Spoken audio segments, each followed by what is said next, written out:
La vie n'est pas un simple fait du pur hasard. Les circonstances qui s'y manifestent et l'animent non plus. Il va donc de soi que l'homme avec grande tâche est et demeure responsable de ses propres agissements. Mieux vaut que l'on se mette plutôt qu'à l'évidence en faisant son mea culpa. De chercher à fuir ses responsabilités est une lâcheté. Il faut s'assumer pleinement. Advienne que pourra. Mesdames et messieurs, bonsoir. C'est avec ces mots que nous vous souhaitons la bienvenue sur Douanza Info. Ce soir, nous sommes avec un auteur, un écrivain.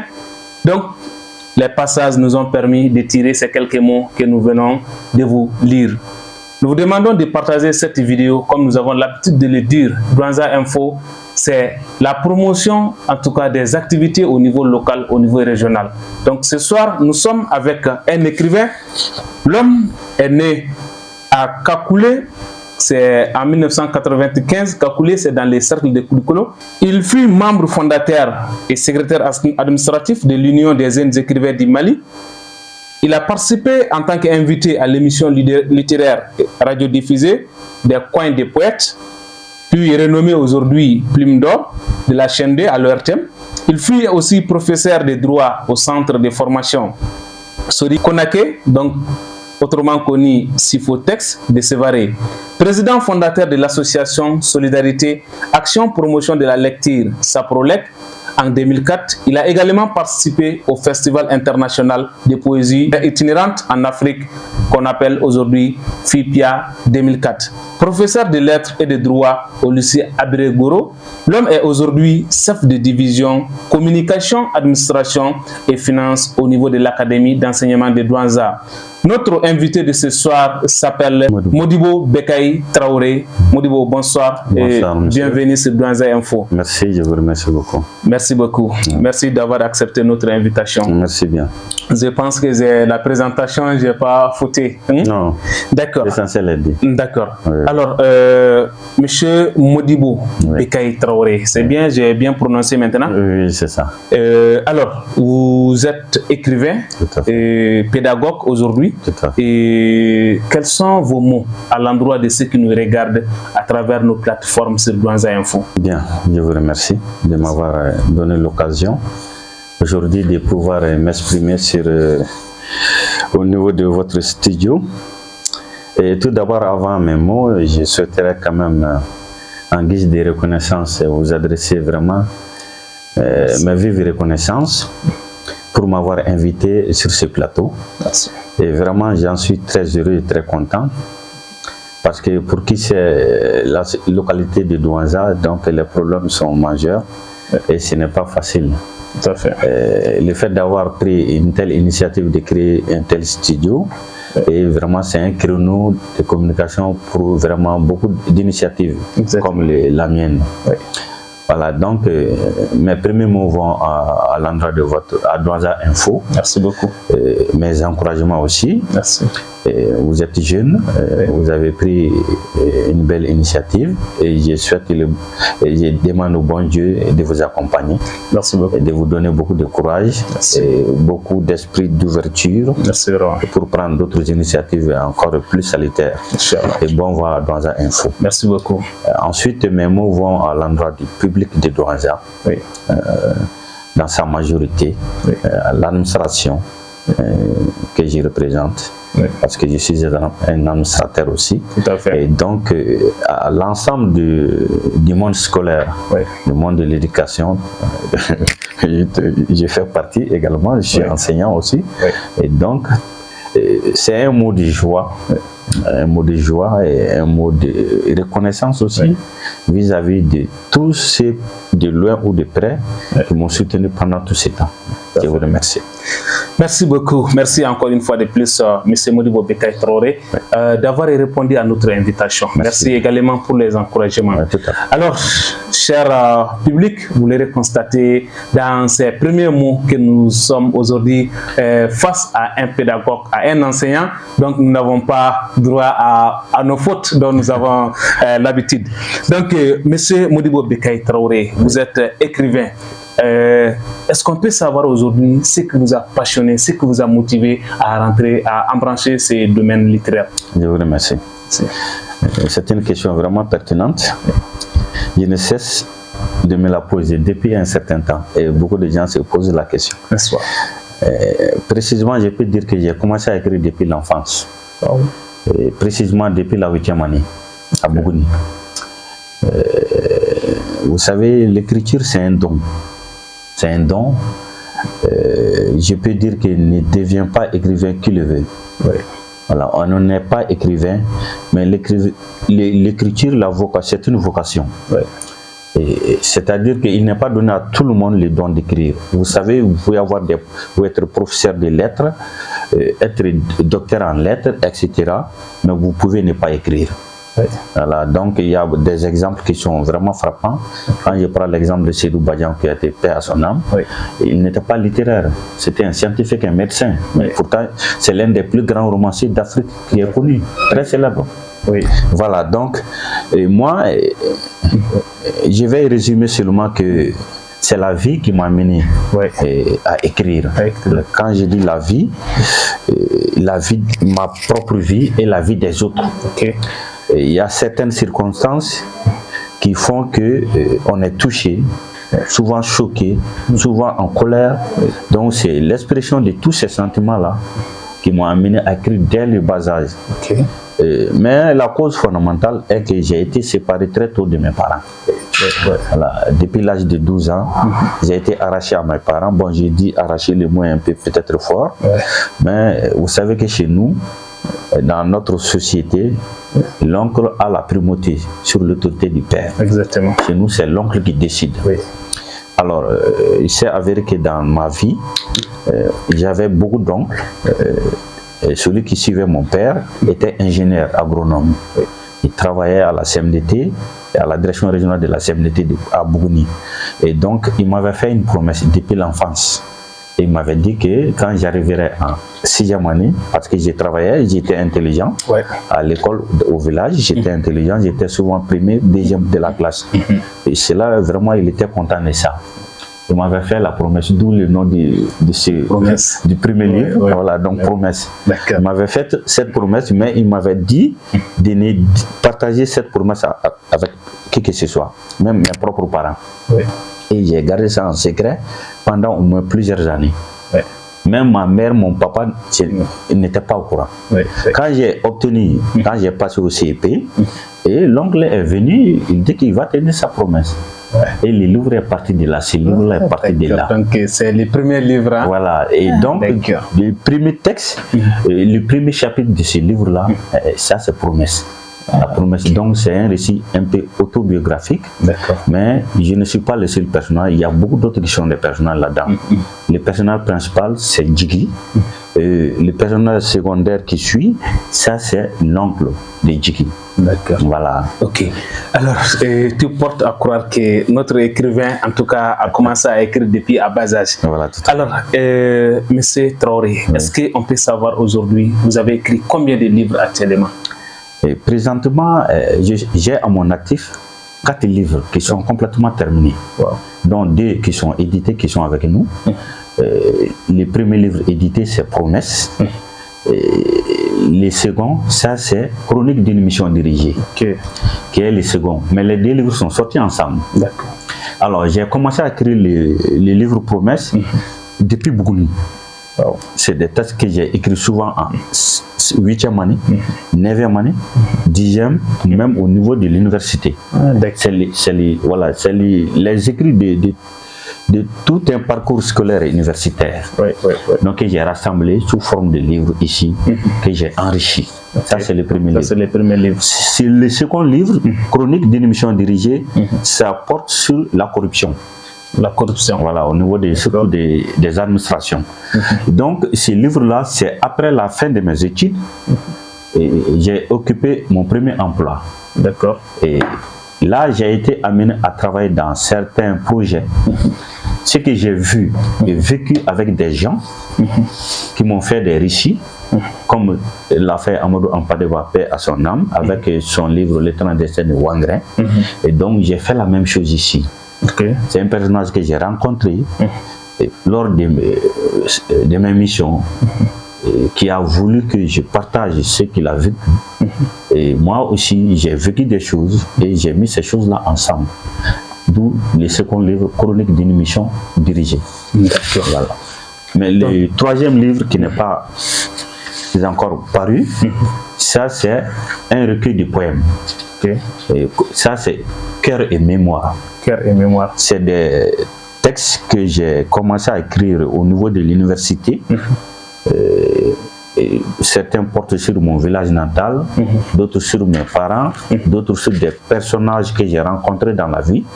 Mais cet écrit-là est empreint de souffrances des gens que les gens ont vécu, de trahisons et tout autre.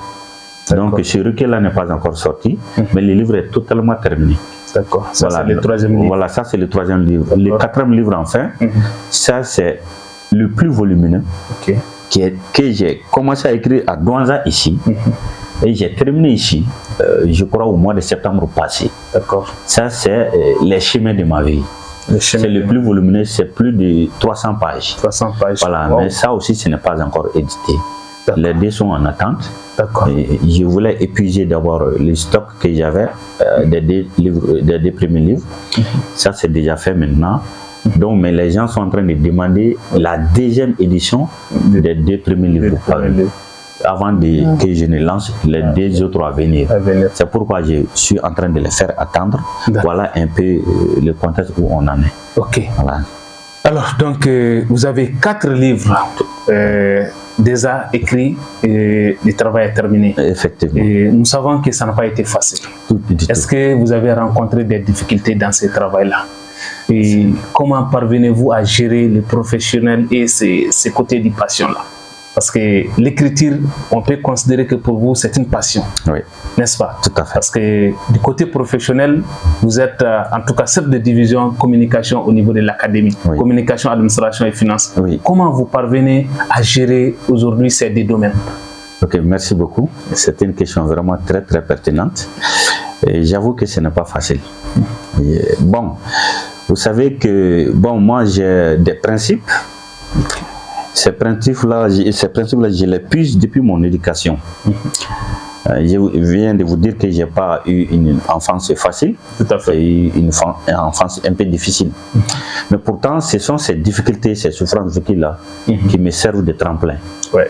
Je m'appuie sur ces choses vécues, ces souffrances-là, pour me motiver davantage. Parce que je suis venu à la conclusion que dans la vie, là, dans cette vie, rien n'est facile. On ne peut rien acquérir dans la facilité. Tout à fait. Donc, c'est pourquoi dans certains de mes poèmes, j'ai dit que la souffrance est conseillère pour qui veut être meilleur. Oui. Voilà, c'est ce que j'ai dit. Je répète souvent dans certains de mes poèmes. La souffrance est conseillère pour qui veut être meilleur. Oui. Si tu veux être meilleur, accepte de souffrir. Accepte de souffrir. Mais le résultat est au bout du tunnel.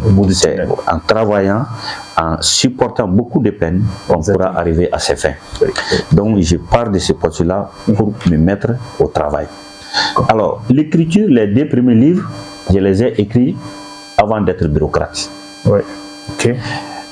Mais le métier d'enseignant, cette profession enseignante m'a beaucoup aidé. Parce que d'abord, à Koro, j'ai passé 13 années à enseigner le français au lycée public de Koro. Effectivement. Ça m'a donné beaucoup d'expérience. Ouais. Et j'ai aussi eu des expériences dans la vie associative. Toutes ces années d'expérience-là, cumulées, m'ont permis, m'ont donné certaines possibilités que j'ai exploitées. Okay. Alors, mais quand j'étais dans l'enseignement, pratiquement, je n'avais pas de temps. Ouais. Je n'avais pas le temps d'écrire. D'accord. Parce que j'étais totalement pris, donc je ne pouvais pas écrire. Oui. Mais en 2018, avant ça, j'écrivais, parce qu'avant 2005, où je suis arrivé au lycée, j'ai travaillé dans les projets. Okay. Donc, je faisais des missions. Lors de ces missions-là, qui pouvaient durer souvent 45 jours ou plus, donc j'avais le temps, j'ai eu le temps de parcourir le pays, notre pays. Et donc, j'ai fait beaucoup de cercles. Et ces voyages-là m'inspirait beaucoup et je me mettais à écrire. Mais quand je suis arrivé au niveau de l'administration, précisément à l'Académie de Douanza en février 2018, alors j'ai dû faire beaucoup de gymnastique pour pouvoir comment dirais-je, concilier le travail bureautique et voilà, et ma passion qui est l'écriture. Alors, des fois, j'étais très chargé, mais chaque fois que j'avais un laps de temps, s'il n'y avait pas de dossier à traiter, comme j'avais déjà payé un ordinateur portable, j'ai dit pourquoi ne pas profiter de ce temps vide-là pour m'occuper à rédiger mes livres. Et c'est comme ça que j'ai continué à le faire. Au bout d'une année, j'avais fini les 2 livres. D'accord. Voilà. Et quand j'ai fini, alors, pendant les temps creux, je profitais chaque fois pour écrire d'autres livres. Et c'est ce qui m'a amené à 4 livres. D'accord. Donc je peux dire que c'est à mon arrivée au niveau de l'académie que j'ai pu profiter de cette expérience-là pour pouvoir rédiger les autres ouvrages. Ok. Alors, chers téléspectateurs, vous l'aurez constaté, nous sommes avec M. Modibo Bekay Traoré, qui est écrivain ici à Douanza. Ceux qui pensent que les écrivains sont tous à Bamako, rendez-vous compte qu'il y a aussi à Douanza des écrivains. Donc, nous sommes avec lui, nous vous demandons de partager cette vidéo pour que ça fasse faire plus de vie. Monsieur Traoré, avez-vous des perspectives dans le domaine de l'écriture? Tout à fait, j'ai beaucoup de projets. J'ai beaucoup de projets. En décembre passé, j'étais allé à Bamako pour mon mariage. L'éditeur m'avait contacté. Vous savez que c'est la maison d'édition Innov Édition. C'est un jeune écrivain aussi de Tombouctou qui s'appelle Alpha Idara. C'est un écrivain, poète aussi. C'est lui qui a édité les 2 livres-là. Donc, il m'avait contacté par rapport aux 2 livres que j'ai cités, les 2 derniers livres-là, qui sont terminés. Chronique d'une mission dirigée. Voilà, donc je l'ai suggéré qu'on marque une pause, et tant que j'enrichisse les 2 premiers pour les rééditer. On a ce projet-là. Mais je ne suis pas écrivain de récits aussi. Je ne fais pas que de poèmes. J'ai fait l'art dramatique. J'écris des pièces de théâtre. Et j'ai beaucoup de pièces de théâtre qui ont été jouées.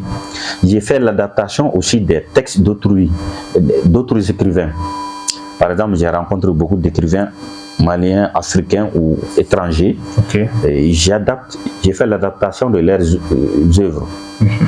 Et je peux prendre même un conte, je le transforme en théâtre et je crée des personnages et je les fais jouer. Il y a ces compétences-là. Voilà, donc moi j'ai des textes que j'ai composés, des pièces théâtrales, souvent c'est des drames, et sur beaucoup de thèmes, par exemple le mariage forcé. Voilà, j'ai vécu des situations comme ça. J'ai été témoin de ces choses-là et j'ai écrit des pièces théâtrales sur ces choses-là. Donc j'ai beaucoup de ces textes-là que je n'ai pas encore mis ensemble. Voilà, mais tout ça, c'est des projets. En dehors de ça, il y a des ONG qui m'approchaient aussi pour me demander de faire pour eux des sketchs par rapport à leur domaine d'intervention, à leurs activités. Donc j'ai fait des sketchs aussi. Mais ça, c'est à titre privé. Celui qui en a besoin, il vient, il m'approche. Donc, maintenant, il me dit ce qu'il veut faire, et la communication qu'il veut véhiculer. Voilà, j'ai fait un texte, donc moi-même, j'assure l'encadrement. Bon, en dehors de ça, enfin, il y a des gens, souvent, qui ont des choses vécues en souffrance, et qui veulent qu'on écrive ça pour que ça fasse ça serve à l'humanité. C'est le cas de ce livre La Promesse. Il y a certains passages là, c'est les personnages eux-mêmes qui m'ont approché et m'ont demandé de faire un écrit là-dessus pour que ça serve aux gens. Donc il y a s'il y a des gens qui ont des projets comme ça, en toute discrétion, ils peuvent m'approcher ou me contacter. Je vais fixer des rencontres. discrète et on va échanger et je vais respecter totalement tout ce qui va être convenir entre nous. D'accord. Voilà, donc tel est un écrivain, on est là pour tout le monde. D'accord. S'il y a des gens qui ont ces besoins-là, il n'y a pas de problème.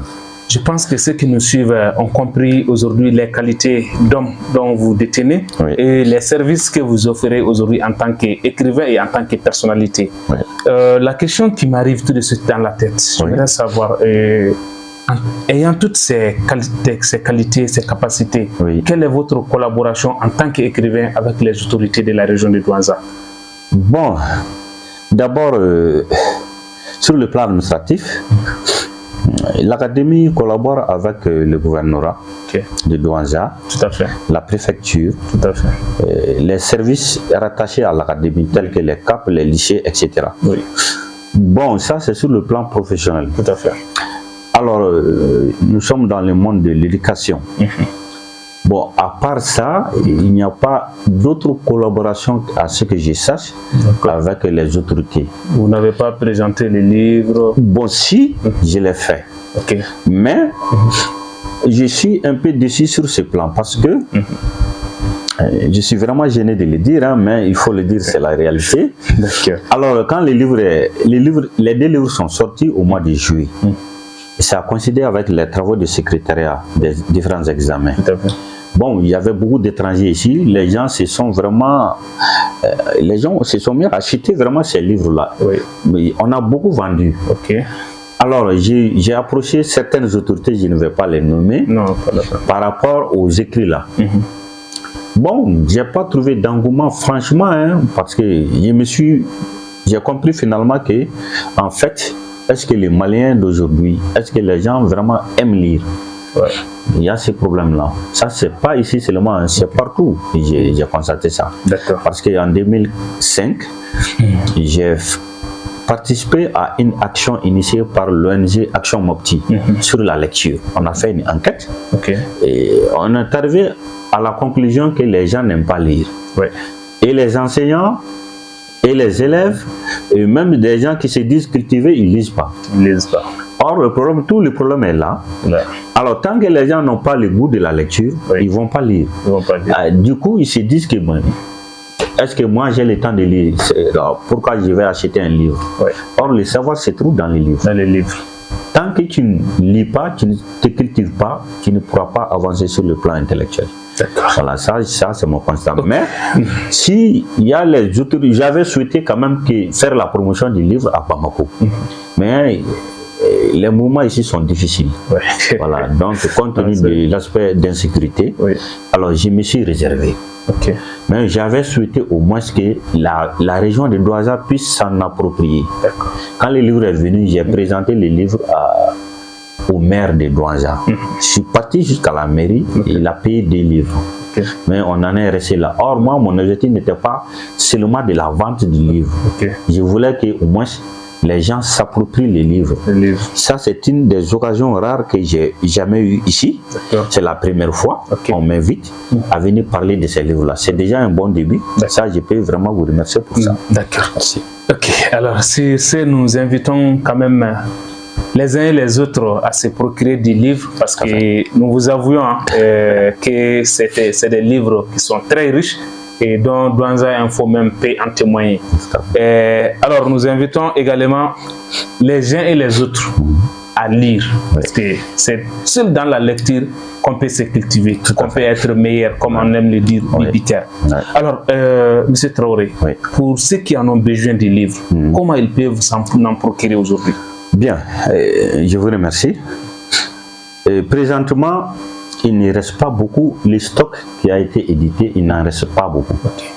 Ça, c'est la première édition, c'est moi-même qui ai financé ça. Voilà, c'est comment on appelle ça, un autofinancement. Donc, la maison d'édition qui devait, j'avais conclu un contrat avec la maison d'édition. Bon, il y a eu des difficultés. Bon, l'éditeur m'a fait part de ces difficultés-là. Et moi-même, je me suis engagé à financer la première édition. C'est ce que j'ai fait. Selon mes moyens. Oui, non, c'est ça. Voilà, donc nos capacités sont réduites. Oui. Alors, selon les moyens que j'avais, j'ai financé la première édition des 2 livres. Ça a même été vraiment compliqué de faire sortir 2 livres à la fois. Les gens me demandent mais comment tu as fait. C'est un investissement que j'ai fait. Alors, donc, maintenant, j'ai cherché un appui. Mais malheureusement, je n'ai pas eu cet appui-là. Au Mali, il n'y a pas cette politique de promotion des jeunes talents. Malheureusement, je suis désolé de le dire, mais c'est le cas. Sinon, à un moment donné, j'avais approché le ministère de la Culture, mais je n'ai pas eu de réponse. J'avais essayé d'approcher le ministère de l'Éducation. Bon, alors que je travaille déjà, vous voyez ce que ça fait, mais je n'ai pas été écouté. Et par exemple, en 2018, ce livre-là devait sortir, mais je vous dis que ce livre-là a été bloqué. Bon, je ne dirai pas de nom, mais c'est des difficultés, le régime a bloqué mon livre. Depuis 2004, ce livre-là, on était en train de bloquer ce livre-là. Pourquoi? Parce que ça part de la corruption.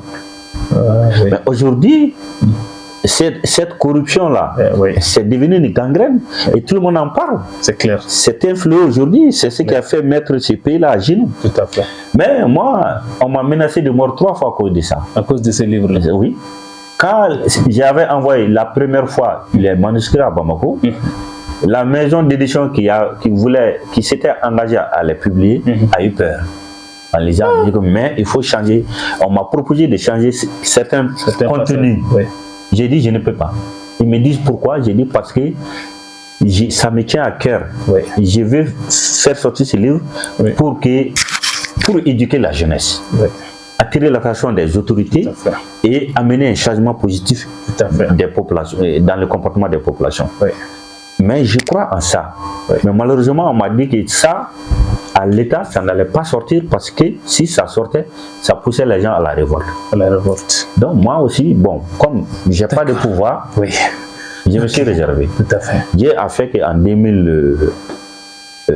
l'année passée, 23, quelqu'un a appris ça, je ne sais pas, par miracle, je peux dire ça. Et c'est quelqu'un-là, je ne le connais même pas, c'est un écrivain.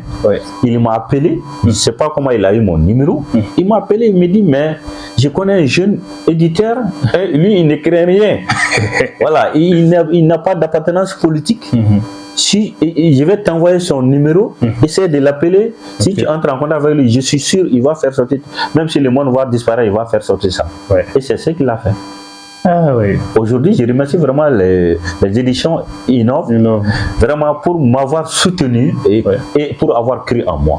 Aujourd'hui, c'est une réalité. Les 2 livres-là sont sortis et je remercie le bon Dieu. Voilà. Nous remercions par passage à Innov Édition qui a quand même mouillé les maillots pour nous permettre à la jeunesse d'avoir ces livres. Comme il a dit, jeunesse, nous vous invitons à aller lire ces livres parce que c'est un livre qui parle de la corruption. Et aujourd'hui, la mission première de nos autorités, c'est de combattre cette corruption-là. Donc, nous avons un support, un document qui nous permet en tout cas d'aller comprendre comment se passe la corruption et pour bien la combattre. Alors, M. Traoré, vous avez parlé du document, mais vous n'avez pas dit où est-ce qu'on peut trouver ces documents. Tout à fait, je vais en venir. Les livres sont avec moi. D'accord. Mais je disais qu'il n'en reste plus beaucoup. Il n'en reste pas beaucoup. Mais quelques exemplaires sont avec moi. Voilà, donc j'ai donné à votre studio 2 exemplaires. Tout à fait. Maintenant, j'avais envoyé une quantité à Koro, parce que j'ai dit que Koro là, c'est comme mon second village. Voilà, j'ai duré là-bas. Donc j'ai envoyé une partie à Koro, mais il en reste un peu là-bas. J'ai demandé à ce qu'on me les renvoie. Donc celui qui en a besoin, il prend contact. Je vais vous laisser mes 2 numéros. Vous-même, vous avez mes numéros. Donc il prend contact avec moi. On va profiter pour communiquer les numéros aussi. Tous ceux qui en ont besoin et qui vont suivre cette vidéo, ils peuvent déjà vous contacter directement. Donc est-ce que vous pouvez communiquer vos numéros? Voilà, mon numéro orange, c'est le 76 01 50 32. 76 01 50 32. Voilà. Et le numéro Malitel, c'est le 64 65 51 49. D'accord. Les Malitel, c'est 64, 65, 51, 49. Voilà. D'accord. Donc, vous qui avez suivi cette intervention de M. Modibo Bekay Traoré et que vous avez besoin de ces 2 livres, donc vous pouvez l'appeler sur ces différents numéros. Il est joignable et il pourra...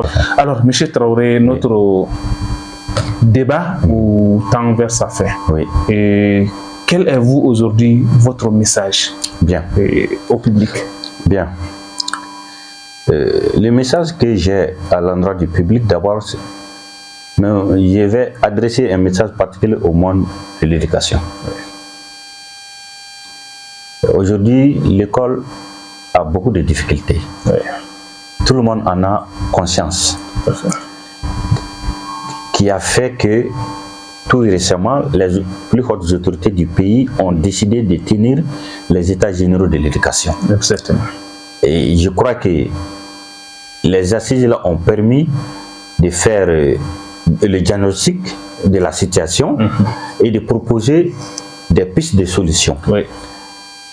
Et je nourris l'espoir que ces solutions proposées seront vraiment les bonnes. Oui. Je l'espère bien. Exactement. Mais j'invite mes collègues enseignants, vraiment. C'est parce que qui parle de l'école, c'est les enseignants. Oui. L'école ne peut aller sans les enseignants. Pas... Il faut que nous-mêmes, les enseignants, nous puissions nous remettre en cause. Il faudra ça, que nous fassions notre meilleur culpa. Et si ça n'a pas marché, ou bien si ça n'est pas en train de marcher, nous avons notre part de responsabilité. Oui. Nous ne pouvons pas continuer à nous cacher derrière les élèves en les critiquant. Ils n'ont pas le niveau, ils sont des vauriens. Si un enseignant qui dit que ses élèves sont des vauriens, c'est lui-même qui est vaurien. C'est grave. Parce que c'est nous qui avons le savoir et nous sommes censés leur transmettre ces savoirs-là. Tout à fait. Avec beaucoup de pédagogie. Oui. Si nous n'arrivons pas à faire cela et que le message ne passe pas, nous devons pouvoir nous remettre en cause. Oui. Ensuite, mes mots vont à l'endroit commentaire des autorités, surtout les décideurs. Beaucoup de choses ont été expérimentées au Mali mais n'ont pas marché. Pourquoi? Parce que les gens ne sont pas conscients, ils ne sont pas, comment dirais-je là, ils ne croient pas à ce qu'il faut, ce qu'ils font, ce qui est proposé. Et il n'y a pas de suivi des actions. Aujourd'hui, la jeunesse malienne, on dit que la jeunesse est désœuvrée, la jeunesse fait ceci, là, on appelle la jeunesse de tous les mots, de tous les tares du monde. Tout à fait. Mais qu'est-ce qu'on a fait pour cette jeunesse? Il faut savoir orienter la jeunesse. Il faut accompagner la jeunesse. Il n'y a pas cet accompagnement. Et des jeunes qui entreprennent, qui cherchent à émerger, on les empêche. C'est ce que j'ai dit dans ce qu'on appelle promesse de croco. Les textes promesses de croco, c'est une réalité. Quand un jeune essaie de faire sortir, d'émerger, de faire sortir sa tête de l'eau, on fait tout pour qu'il puisse aller jusqu'au fond, pour qu'il ne sorte pas. Et ça, vraiment, ça, c'est connu au Mali. Alors, quand on accompagne cette jeunesse, il y a des jeunes qui ont fini, ils ont des diplômes, ils ne servent à rien. Et ça, c'est vraiment désolant. Alors que nous avons un pays riche, très riche, extrêmement riche. On a des terres. Les cerveaux, là, quand on a un diplôme, là, il faut travailler les cerveaux. Maintenant, ce qui est sûr, les autorités doivent avoir des initiatives pour encourager les talents et aider les talents à s'émerger et à aller à l'avant. Moi, j'aurais souhaité que, au moins, le ministère de l'Éducation et les ministères de l'Éducation et de la Culture essaient d'avoir des yeux regardants vers les écrivains. Surtout les jeunes écrivains. Les encourager. Pourquoi ne pas essayer d'avoir une politique de promotion de ces jeunes-là, de ces talents-là? C'est ce que je souhaite. Et c'est ce que j'ai toujours souhaité. Voilà. Ça, c'est le message que j'avais à l'endroit des autorités et du public, et le monde de l'éducation surtout. D'accord. Nous retenons quand même de ces derniers mots que la jeunesse doit être orientée, accompagnée et non le contraire. Tout à fait. Et que les autorités doivent tout mettre en œuvre, si possible une politique pour accompagner ou bien reconnaître les jeunes talents dans l'écriture. Mesdames et messieurs, c'est ce qui met fin à ces débats qu'on avait avec M. Modibo Bekay Traoré, écrivain ici à Douanza et chef de division communication, administration et finances au niveau de l'Académie d'enseignement de Douanza. Moi, c'est Boubacar Koungoulouba. J'ai servi de présentateur de ce débat. Merci et à la prochaine, Inch'Allah. N'oubliez pas de partager la vidéo. D'accord, donc merci M. Traoré, merci beaucoup.